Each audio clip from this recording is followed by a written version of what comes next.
Hello students, welcome to the presentation. In this presentation, we will discuss issues and concepts in educational psychology 2. The objectives are as follows: to present early stages of educational psychology, to know medieval stages of educational psychology, to know golden era of educational psychology, to know cognitive development of educational psychology, and to know perspectives in educational psychology.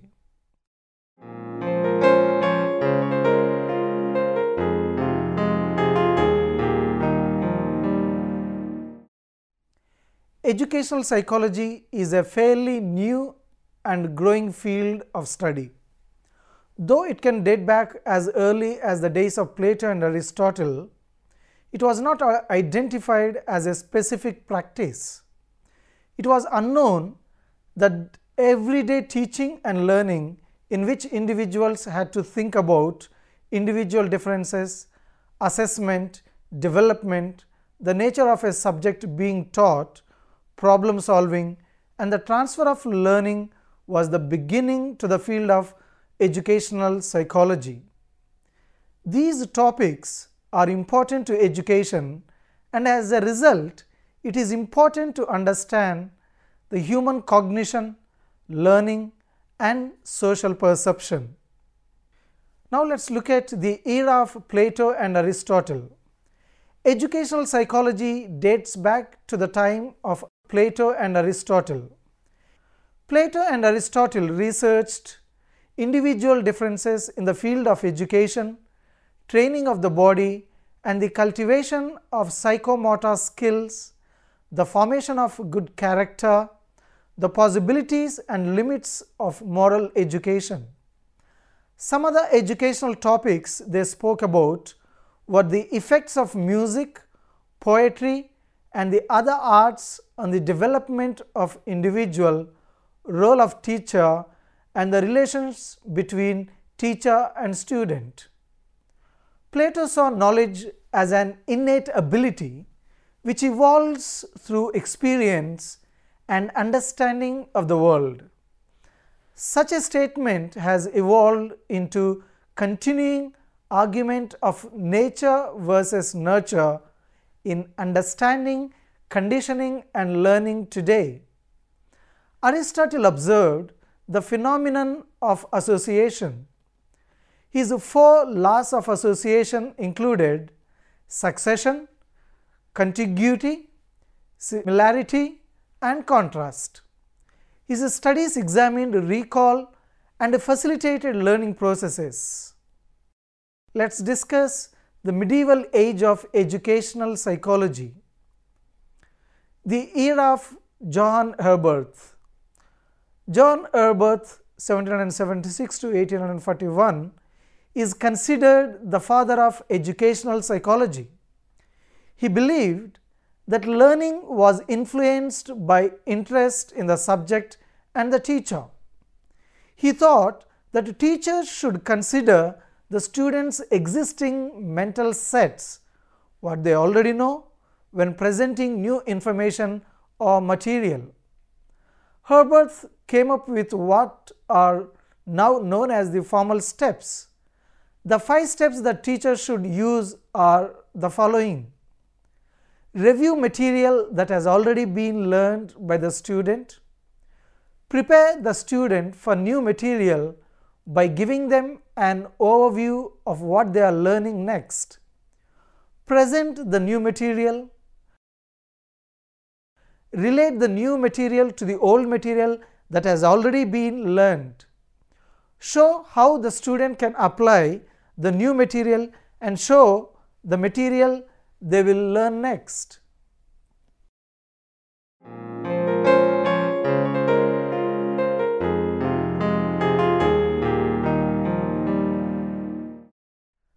The period of 1890 to 1920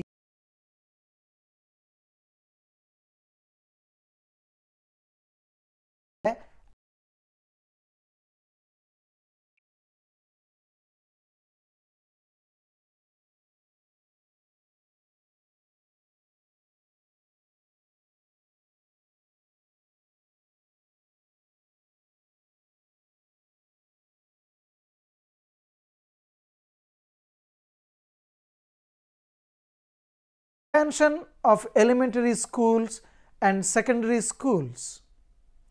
The increase in immigration also provided educational psychologists the opportunity to use intelligence testing to screen immigrants at Ellis Island.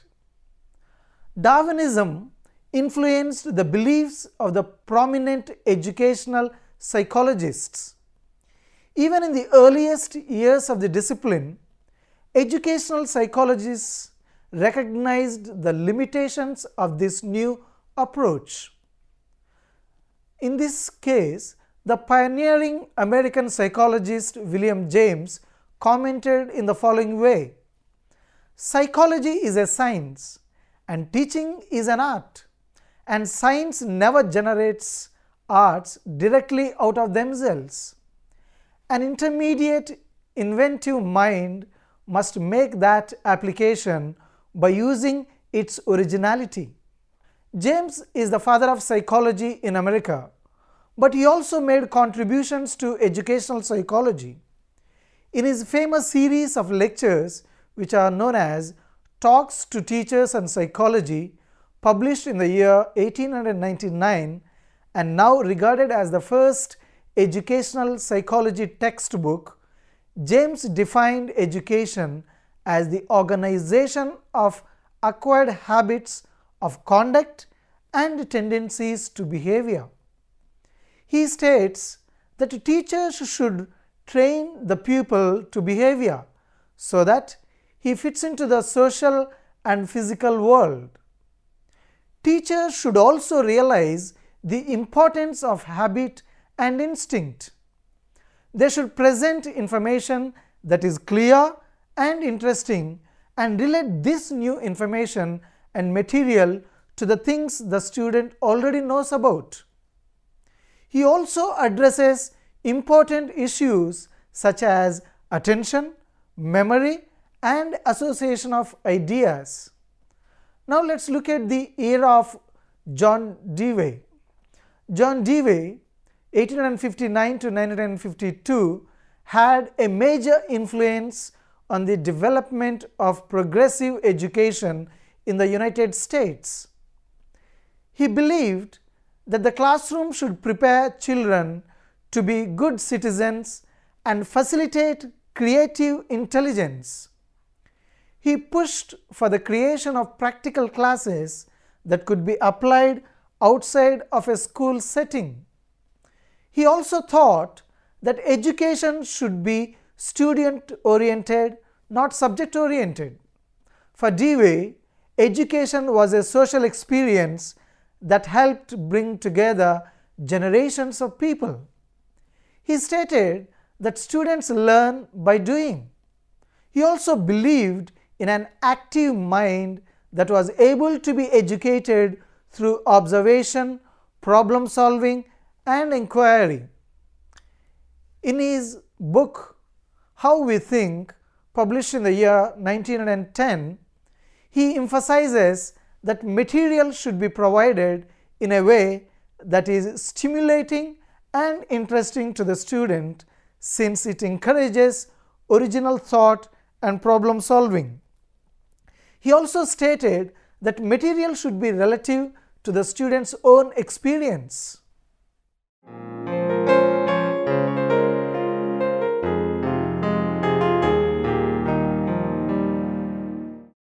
Let's look at the cognitive development of educational psychology.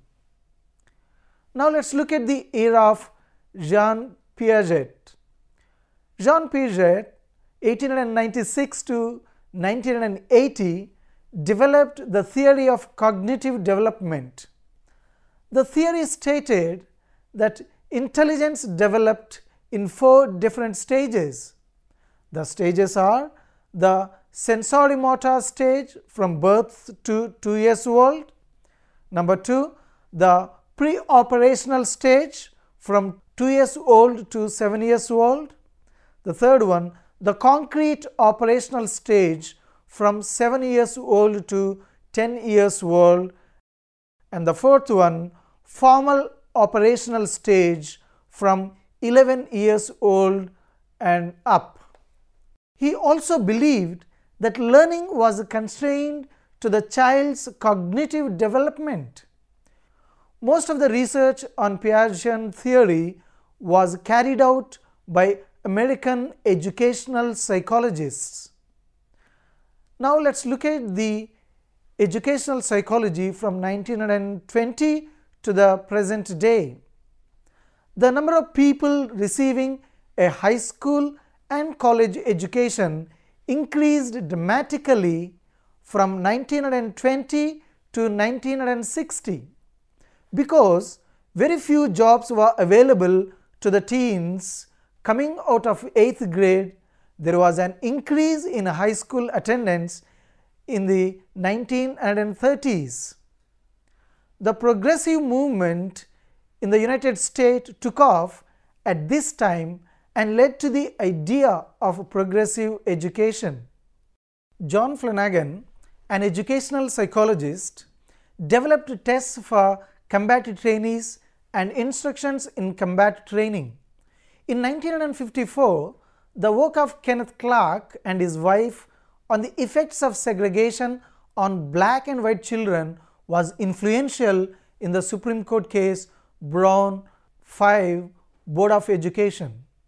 From the 1960s to the present day, educational psychology has switched from a behaviorist perspective to a more cognitive based perspective because of the influence and development of cognitive psychology at this time.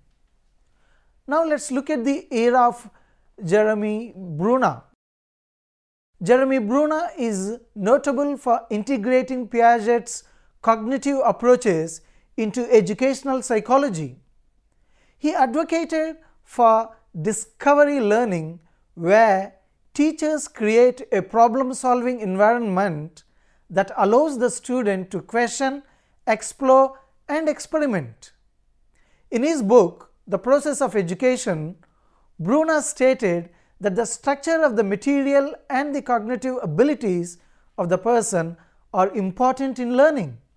He also emphasized the importance of the subject matter. He believed that how the subject was structured was important for the student's understanding of the subject, and it is the goal of the teacher to structure the subject in a way that was easy for the student to understand. In the early 1960s, Bruner went to Africa to teach math and science to school children, which influenced his view as a schooling as a cultural institution. Bruner was also influential in the development of Marco's Man, a Course of Study, which was an educational program that combined anthropology and science. The program explored human evolution and social behavior. He also helped with the development of the Head Start program. He was interested in the influence of culture on education and looked at the impact of poverty on educational development. Now let's look at the era of Benjamin Bloom. Benjamin Bloom, 1913 to 1999, spent over 50 years at the University of Chicago, where he worked in the Department of Education. He believed that all students can learn. He developed taxonomy of educational objectives. The objectives were divided into 3 domains. Number 1, cognitive, 2, affective, and 3, psychomotor. Now let's look at the first one. The cognitive domain deals with how we think. It is divided into categories that are on a continuum from easiest to more complex. The categories are knowledgeable or recall, comprehension, application, analysis, synthesis, and evaluation. Now the second one, the affective domain, which deals with emotions, and it has 5 categories. The categories are receiving phenomenon, responding to that phenomenon, valuing, organization, and internalizing values. Let's look at the third domain, the psychomotor domain, which deals with the development of motor skills, movement and coordination, and has 7 categories that also goes from simplest to complex. The 7 categories of the psychomotor domain are perception, set, guided response, mechanism, complex overt response, adaptation and origination. The taxonomy provided broad educational objectives that could be used to help expand the curriculum to match the ideas in the taxonomy. The taxonomy is considered to have a great influence internationally than in the United States. Internationally, the taxonomy is used in every aspect of education, from training of the teachers to the development of testing material. Bloom believed in communicating clear learning goals and promoting an effective student. He thought that students should provide feedback to the students on their strengths and weakness. Bloom also did research on college students and their problem-solving processes. He found that they differ in understanding the basics of the problem and the ideas in the problem. He also found that students differ in process of problem solving in their approach and attitude towards the problem.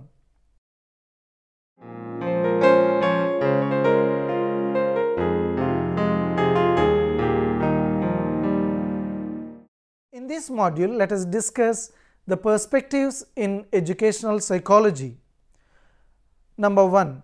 Behavioral perspective of educational psychology. Applied behavior analysis, a research-based science utilizing behavioral principles of operant conditioning, is effective in a range of educational settings. For example, teachers can alter student behavior by systematically rewarding students who follow classroom rules with praise, stars, or tokens exchangeable for sundry items. Despite the demonstrated efficacy of awards in changing behavior, their use in education has been criticized by proponents of self-determination theory, who claim that praise and other rewards undermine intrinsic motivation. There is evidence that tangible rewards decrease intrinsic motivation in specific situations, such as when student already has a high level of intrinsic motivation to perform the goal behavior. But the results showed detrimental effects which are counterbalanced by evidence that in other situations, such as when rewards are given for attaining a gradually increasing standard of performance, rewards enhance intrinsic motivation. Many effective therapies have been based on the principles of applied behavior analysis, including pivotal response therapy, which is used to treat autism spectrum disorders. Number 2. Cognitive perspective of educational psychology. Among current educational psychologists, the cognitive perspective is more widely held than the behavioral perspective, perhaps because it admits casually related mental constructs such as traits, beliefs, memories, motivations, and emotions. Cognitive theories claim that memory structures determine how information is perceived, processed, stored, retrieved, and forgotten. Among the memory structures theorized by cognitive psychologists are separate but linked visual and verbal systems described by Alan Paivio's dual coding theory. Educational psychologists have used dual coding theory and cognitive load theory to explain how people learn from multimedia presentations. Now let's look at developmental perspectives of educational psychology. Development psychology, and especially the psychology of cognitive development, opens a special perspective for educational psychology. This is so because the education and the psychology of cognitive development convergence on a number of crucial assumptions. First, the psychology of cognitive development defines the human cognitive competence at successive phases of development. Education aims to help students acquire knowledge and develop skills which are compatible with their understanding and problem solving capabilities at different ages. Thus, knowing the student's level on a developmental sequence provides information on the kind of and level of knowledge they can assimilate, which in turn can be used as a frame for organizing the subject matter to be taught at different school grades.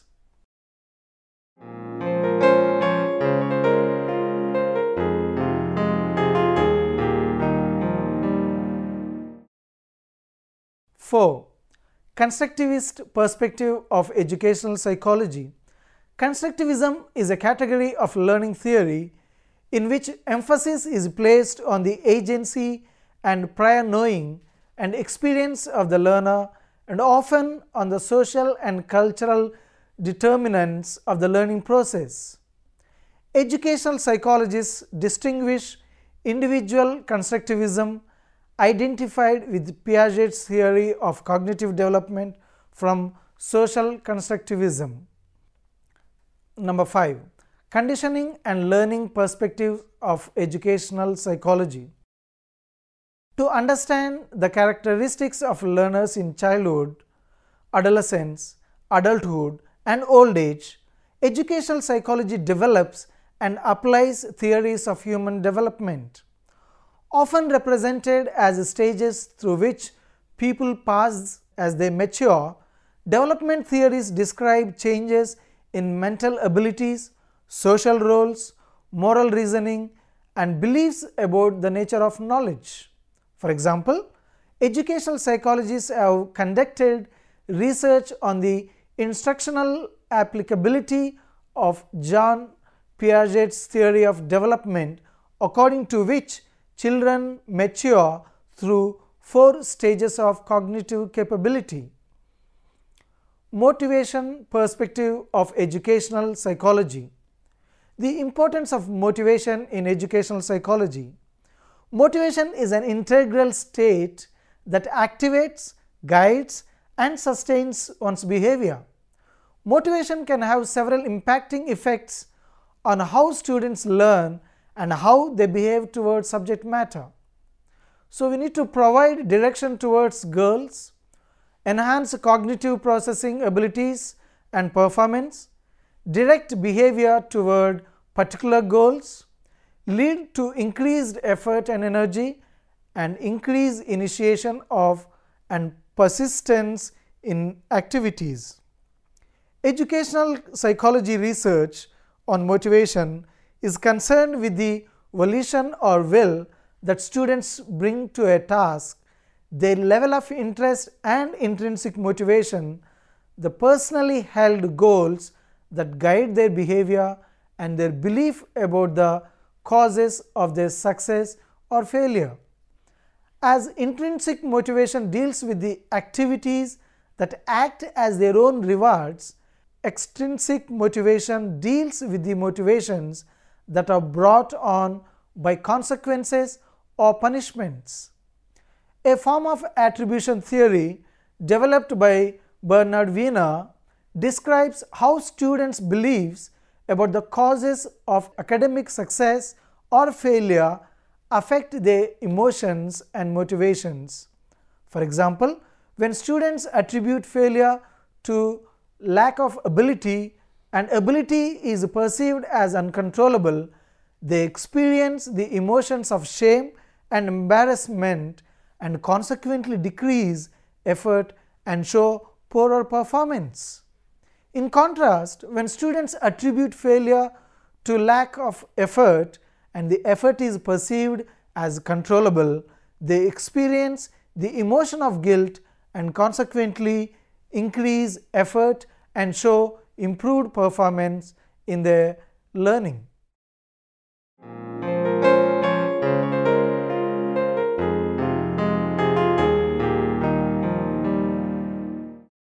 In this module, let's look at technology in educational psychology, instructional design. The systematic design of materials, activities, and interactive environments for learning is broadly informed by educational psychology theories and research.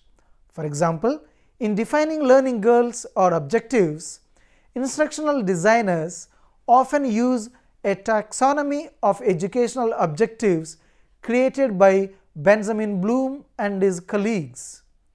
Bloom also researched mastery learning, an instructional strategy in which learners only advance to a new learning objective after they have mastered its prerequisite objectives.